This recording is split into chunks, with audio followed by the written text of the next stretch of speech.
on a host name, or to use security and devices, and these are ones that you'll be doing in your labs. So if you're going to name a device, there are some basic rules. It has to start with a letter, can't have any spaces, and it can end with a letter or a digit, but it has to start with a letter, all right? And no more than 64 characters. So those, other than that, it's pretty straightforward. Host name SW-floor1, all right? So you can see that the switch, of course the switch, naming it switch doesn't mean much, but if the name tells you where it is, that can help you when you're troubleshooting and say, oh, southwest floor number 1 is down, it needs help. Can save you some steps. And when you secure a device, you can limit which access people have from the outside. So you want to put in passwords to protect people from getting in there that don't belong, because then they can get all kinds of information on your network. You also, and you want to encrypt those passwords, and you want to provide some kind of legal notification. Just, for example, on the welcome screen, hey, this is for our use only. If you're here in an unauthorized way, you need to get out. You're not allowed in. And that way, if you ever catch a hacker, it gives you some legal standing to say that, yeah, we told you not to be here, so now you're going to be prosecuted. All right. Passwords, standard password rules apply there. So here's what password configuration looks like. Enable secret class. Now that enable secret class makes it an encrypted password. The enable secret, they didn't used to be, older versions had just enable password. And then now we have the enable secret does the encryption, and class in this case is the password. Okay, so for the privileged and exec mode, that would get you in there. So the password here, we type in class. Now in the switch, you want to go in and configure a console port to provide password access to the console. You can do that as well. Password Cisco for the console port. And then login is a command that tells it to check that password for logging in, and then you exit out. And then you also have your VTY ports, your VTY lines, virtual terminal lines. You have several of them. We're going to configure 0 through 15 with a password of Cisco as well, and then log in. So these are the different ways to access. You have the basic console cable, and then a virtual terminal cable for your VTY terminal emulation. And then, so this is what it would look like. Enable, config T, config terminal, and then enable secret class and exit. And this is just a reminder, the enable secret is great, it's better security. So yeah, and you have to secure the console and the virtual terminal. And that encryption should be on by default in most of the devices we'll use, but service password encryption is the little program that activates the ability for the device to encrypt passwords.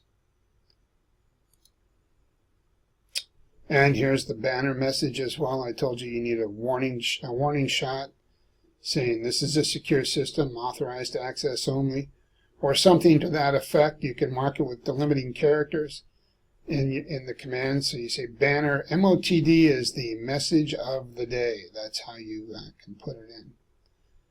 And you'll do that in exercise as well.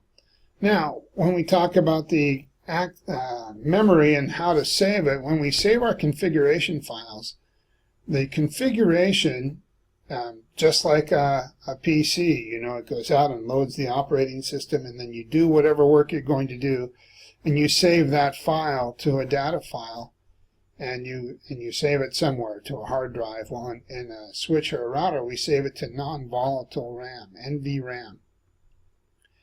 And that's all there is for a hard drive on these switches and routers. There are no hard drives.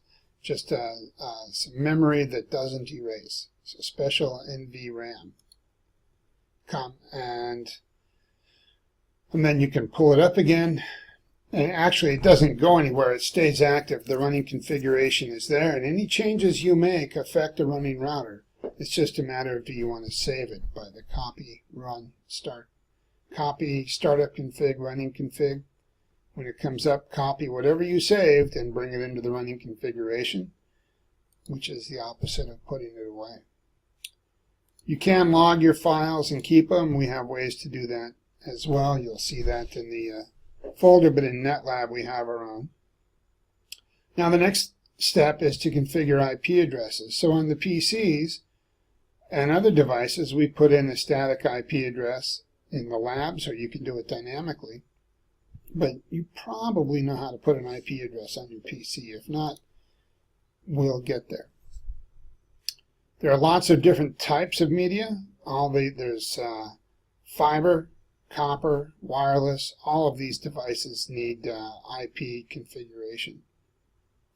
For most switches and routers, we'll be using the copper Ethernet ports. So, manually configure the end devices, and then they should be able to ping each other.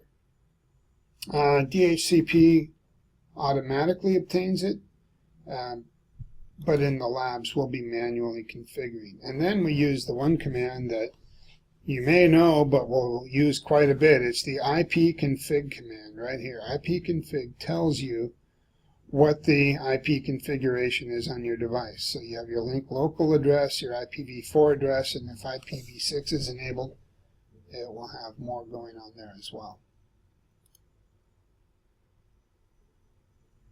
So to give a switch, now switches don't have any Ethernet addresses that are connected to the network. All of their Ethernet ports are for moving traffic around. So they have a virtual interface that can take an IP address so you can communicate with the switch and telnet into the switch or do any other configuration that you need to have done without the console. So you can give the VLAN 1 a virtual interface, give it an IP address, and then you can ping it and manage it like any other device on the network. So interface VLAN 1 brings up that virtual interface, assign it an IP address and a subnet mask, and then tell it to come up with a no shutdown command. And that no shutdown command is how you'll be configuring devices, routers, and switches throughout the curriculum in the next few courses. To verify, we do a show IP interface brief, and then we can see that yes, this switch, switch 1, has activity on its first 2 Ethernet ports, and that its VLAN 1 has a virtual IP address of 10.2, and it's up. And then we have show IP interface brief for switch 2 for address 10.3. And then we do a test with ping. That's something else we'll do in this chapter. And so we see we're from the PC, we're pinging 192.168.10.2, one of the switches, and it replies. It says, yes, I got there, I get a reply, and how many microseconds it takes. And that's how we measure successful communication. So this concludes this chapter video, a tad longer than I like it to be, but I'll try to get another couple up in demonstrating the packet tracer, in packet tracer, how to do these commands. Thank you.